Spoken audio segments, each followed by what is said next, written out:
E aí galera do Lugar Língua, aqui é o Fabrício de novo e no vídeo de hoje a gente vai falar um pouco sobre as 8 desculpas mais comuns que as pessoas usam sobre por que elas ainda não aprenderam inglês ou porque elas acham que não é possível aprender inglês e vamos destrinchar um pouquinho cada uma delas, né? Então vamos lá pro vídeo. Partiu! E a primeira desculpa que a gente geralmente ouve por aí é mas pra quê? Eu moro no Brasil, aqui a gente fala português, né? Pra que eu preciso de inglês? Pra porcaria nenhuma.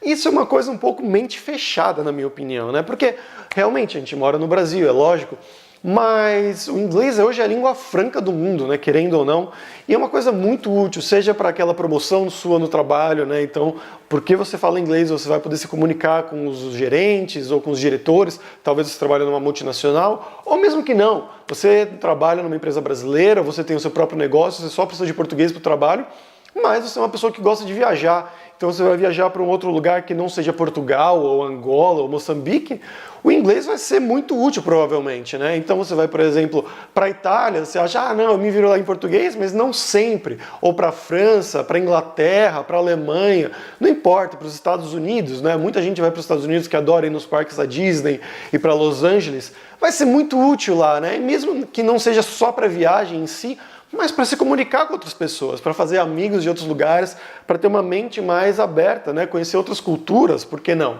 Então isso sempre vai ajudar. E como dizia o ET Bilu... Você conhece mesmo. Pois é.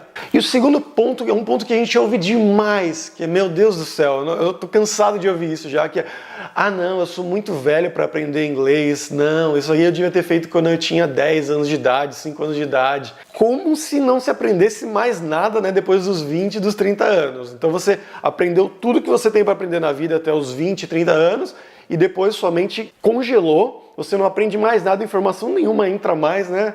É uma bobagem se você for pensar nisso, é lógico. Se você for pensar, uma criança, né, uma criança de uns 5 anos de idade, ela tem um vocabulário muito bom, né? Ela já consegue se comunicar na língua, mas ela tá desde quando ela era bebê, ou de quando os processos cognitivos começaram a funcionar melhor no cérebro dela, ela tá ouvindo 24 horas por dia a língua dela nativa, né? Por exemplo, no Brasil, o português.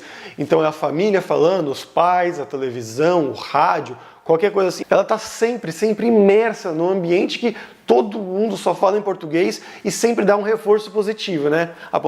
Isso aqui é uma bola. Olha, a bola. Pega a bola. Ó, que bonitinha essa bola, né? Espera só até eu ganhar minha bola quadrada.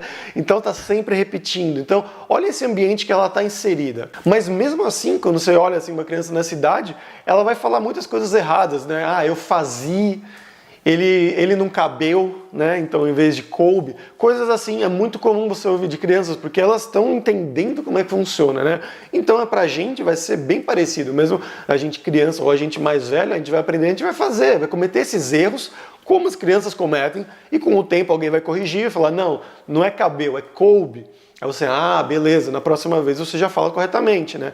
Então o processo vai ser bem parecido no final. Lógico que eles têm algumas facilidades que a gente com 20, com 30 anos, com mais responsabilidades na vida, não vai ter. Não vai ter os pais ali 24 horas por dia falando, ajudando, corrigindo, mas isso são coisas que a gente tem que adaptar. E nós, como adultos, temos algumas facilidades que eles não têm.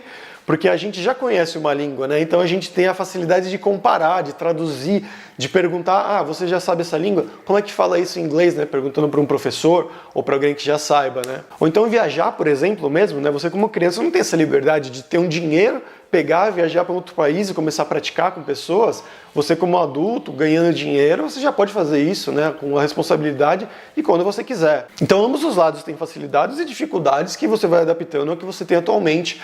Mas essa falácia de eu sou muito velho, é impossível, é uma bobagem, né? E também outra coisa muito bacana, que existem até pesquisas de neurociência nessa área, que eu vou até deixar aqui na descrição, que falam que pessoas que aprendem um segundo idioma, por exemplo, elas estão treinando o cérebro, né, e afastando doenças como Alzheimer e demência, né? Então se você tem uma genética que vai te proporcionar algum dia na vida ter alguma dessas doenças, aprender um segundo idioma vai treinar o seu cérebro e vai fazer como uma musculação para o cérebro, né?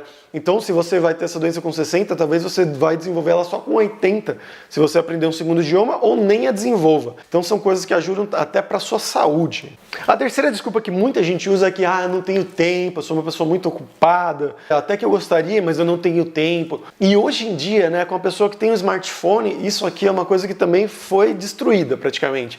Porque você está ali no ônibus, você pega o ônibus para o trabalho, 10, 15 15 minutos já é o suficiente, já é mais do que o suficiente. Eu vou fazer até um vídeo mais pra frente falando sobre mini-metas e como você dividir melhor o seu tempo, mas como eu já falei em vídeos anteriores, é muito melhor você estudar 10, 15 minutinhos por dia, mas todo dia, fazer disso uma frequência, né, uma prática de todo dia você faz isso, do que você estudar 1, 2 horas no dia e depois só na semana que vem, por exemplo, né? Então você está ali no metrô, está ali no trem, ou então você chegou no trabalho. Eu, por exemplo, estudava francês no banheiro do meu trabalho, onde eu trabalhava numa empresa. Então voltava ali do almoço, ia escovar os dentes, tal, sentava na privada e ficava ali 10, 15 minutinhos, fazia os meus flashcards, ou então estudava com algum livro. Claro, se eu tivesse mais tempo naquele dia, eu ia estudar mais depois. Mas se fosse um dia apertado, que eu tivesse realmente sem tempo, puta, já é ali 10, 15 minutinhos que você está praticando o idioma. Então essa desculpa do tempo também é uma falácia, porque tem muita gente que não vê quanto tempo ocioso você tem no dia. Que você está, seja no ônibus, no metrô, no banheiro, ou então o tempo que você está lá sentado e tal. Beleza, todo mundo tem o seu tempo de lazer, e você tem que ter o seu tempo de lazer. Mas também, se você quer aprender um idioma novo, você tem que botar o esforço, né? Então, pelo menos uns 10, 15 minutinhos por dia já vão ser mais do que suficiente. A quarta desculpa que muita gente usa é que, não, é impossível aprender morando no Brasil. Eu tenho que ir fazer um intercâmbio, eu tenho que morar fora não sei quanto tempo, 1 ano, 2 anos, para realmente aprender a língua. E isso também é uma falácia muito grande. Eu, por exemplo, todos os idiomas praticamente que eu aprendi no Brasil. Antes de viajar para esses países, russo, italiano, francês, o inglês mesmo. Então, todos esses idiomas eu aprendi quando eu estava no Brasil e depois, eventualmente, eu fui para fora, fui para os países e aí eu pude praticar mais. E também outro motivo porque essa desculpa é uma grande falácia é porque hoje em dia com a internet você consegue criar um ambiente de imersão. Isso é a mais importante, você criar esse ambiente ao redor de você que você está imerso no idioma, né, na língua. Então com o YouTube você pode assistir youtubers famosos gringos, né, dos Estados Unidos, do Canadá, da Inglaterra, assim por diante. Você pode assistir seriados em inglês, com legenda em inglês, ou sem legenda mesmo, só com o áudio original em inglês. Você pode ficar aqui mesmo na plataforma da Luralíngua e usar a plataforma, né, usar tudo que a gente oferece para vocês. Então existem milhares de formas hoje em dia, podcast, falar no Skype com gringos, né, fazer amigos de outros países e conversar com eles por Skype ou por WhatsApp. Então você consegue criar essa bolha de inglês ao redor de você, mesmo estando no Brasil. Isso é uma coisa muito, muito legal, muito importante, que vai te ajudar muito a desenvolver o seu inglês. Então não precisa realmente fazer um intercâmbio ou viajar e tal. Lógico que se você quiser fazer isso algum dia no futuro, você faz, vai te ajudar. Só que tem muita gente que eu conheço que, por exemplo, viajou para Dublin, na Irlanda, ou para Londres, na Inglaterra, para fazer um intercâmbio ali de 6 meses e ficou só num grupo de brasileiros. E aí você vai sair com um grupo de amigos brasileiros, só fica falando em português, claro, porque é mais fácil. E aí, no final, voltou falando praticamente o mesmo nível que quando foi. Então, qual é a ajuda disso, né? É muito mais útil você estar no Brasil e fazer esse ambiente de imersão, essa bolha de inglês ao redor de você, do que você fazer um intercâmbio de 1 ano, 2 anos fora do Brasil, na Inglaterra, não importa onde, e ficar só num grupo de brasileiros falando com brasileiros. Qual que é a utilidade disso, né? Nenhuma.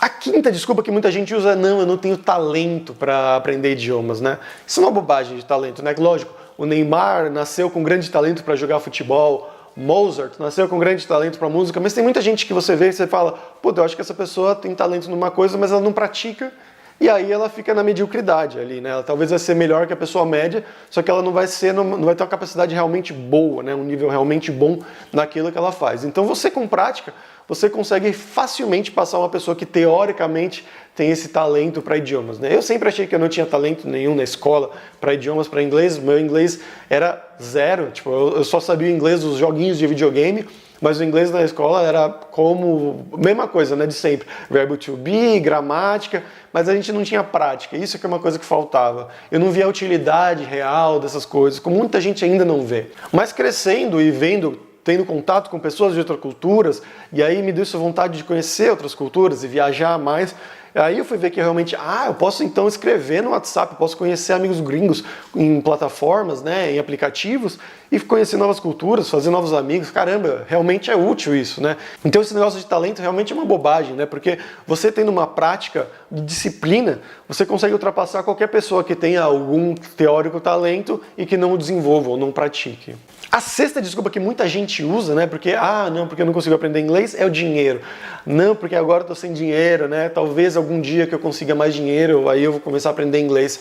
E isso, novamente, batendo no mesmo ponto. Com a internet, isso ficou também uma falácia, porque tem muitos materiais gratuitos. Aqui no canal da Luralíngua você tem dicas de inglês sempre gratuitas, aqui no YouTube, né? Você pode seguir youtubers gringos. Tem alguns youtubers gringos que têm até legendas em português, para você entender, né, para você se acostumar com os sons, por exemplo. Tem diversas plataformas de notícias, a BBC, por exemplo, que tem notícias em inglês, que tem áudio das notícias, que tem cursos lá. É claro que se você quiser um curso um pouco mais estruturado, talvez você tenha que pagar um pouco de dinheiro, mas talvez um professor particular seja muito caro e uma escola de idiomas tenha muitos alunos, né, 10, 20 alunos, às vezes na mesma sala, que você tem que se dividir o tempo ali, você não aprende tão bem. Para isso existem outros cursos, como a Luralíngua, por exemplo, que você faz tudo no seu ritmo, né? Então o curso se adapta a você. O curso está lá, o material está lá, foi pensado exatamente para alunos como você, que tem que fazer a coisa no seu ritmo.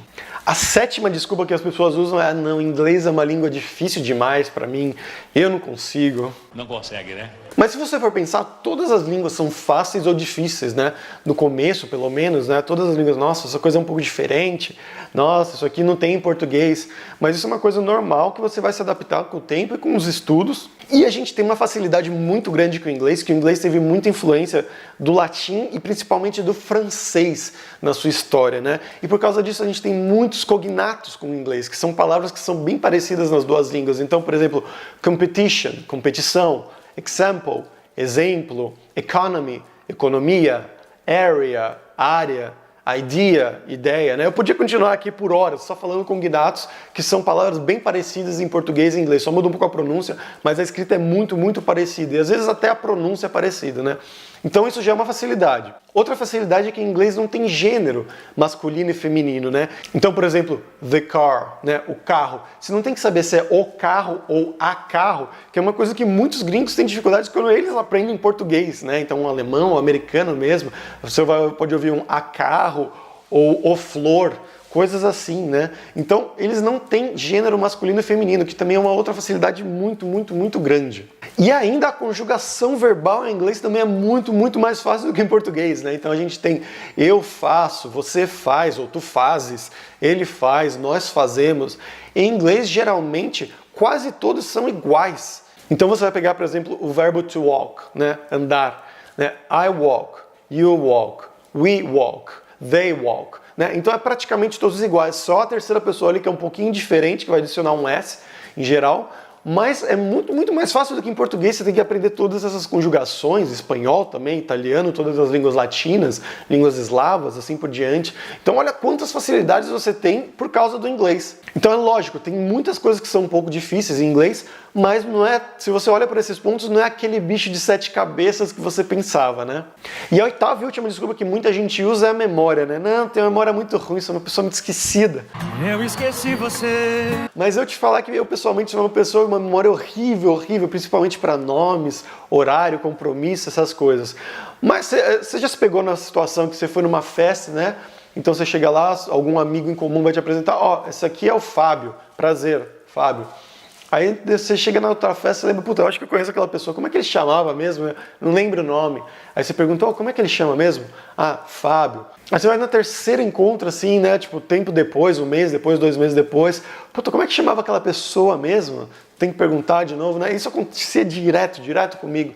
E é claramente o que acontece quando você está aprendendo uma língua, né? Seu cérebro é uma coisa, ele está vendo isso como uma coisa inútil, né? Então entra por um ouvido e sai pelo outro, literalmente. Mas o que vai facilitar muito com isso é a prática constante, né? A frequência que você está tendo esse conhecimento. Então você aprende uma palavra nova, por exemplo, car, né? Carro em inglês. Car, então você aprendeu, seu nível de aprendizado, né, de lembrança dessa palavra está aqui. E vai caindo, quando você ouve de novo, puta, subiu. Aí ele vai caindo um pouco mais devagar, aí você ouve de novo, vai ficando um pouco mais devagar, né? Então quanto mais você ouvir, mais praticar, isso vai ficar mais preso na sua memória. Então você vai, por exemplo, the book is on the table, né? Essa frase. Você ouviu tanto isso, seja na escola, seja em comercial de TV, que a maioria das pessoas sabe que the books on the table significa o livro está sobre a mesa, né? Mesmo que seja só de brincadeira. Ou então o nome de um cantor, de qualquer coisa. Quanto você mais ouve, isso mais fica na sua memória, mais fica na sua cabeça. Existem vários aplicativos de flashcards, por exemplo, que utilizam esses conceitos, e a Lura-Língua, os exercícios da Lura-Língua são todos baseados nesse conceito também. Então você olha uma frase nova, uma palavra nova, vista em contexto, sempre em contexto, é muito importante.